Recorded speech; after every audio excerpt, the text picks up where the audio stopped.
પટેલ દર્શન ભરતભાઈ, ગામ ધમાસણા. મારા મિત્ર એવા રમેશચંદ્ર જે આરસોડિયાના ગામના વતની હતા, તેઓને 2005માં નવી શરતમાંથી જૂની શરતમાં કરવા માટેની હુકમ થયેલો હતો, પણ તેની નોંધ 7/12માં પડી નહોતી, જેના કારણે તેઓ વારંવાર કચેરીના ધક્કા ખાઈ રહ્યા હતા. પરંતુ તેમને જિલ્લા સ્વાગતમાં અરજી 3 તારીખના રોજ કર્યાથી એમને મામલતદારશ્રીનો કોલ આવ્યો અને તેઓ રૂબરૂ મળવા ગયા.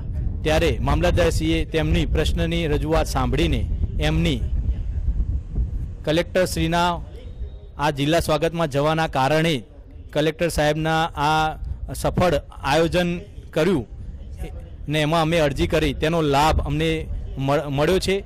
જે એક જ મહિનાની અંદર અમારો જે નવી શરતમાંથી જૂની થવાનો 2005થી જે ઉકેલ નહોતો આવતો, જે 30 વર્ષ થઈ ગયા, તેનો ઉકેલ સાહેબે 1 મહિનામાં લાવી દીધો. તે બાદ કલેક્ટર સાહેબનું ધન્યવાદ તેમજ હાલના મામલતદાર સાહેબનો પણ ધન્યવાદ માનું છું. આવું પ્રજાહિતલક્ષી કાર્ય કરે તે બહુ સારું આયોજન સાહેબશ્રી દ્વારા જિલ્લા સ્વાગતમાં કરી રહ્યા છે. તે બદલ આખા સમગ્ર તંત્રનું ધન્યવાદ માનું છું.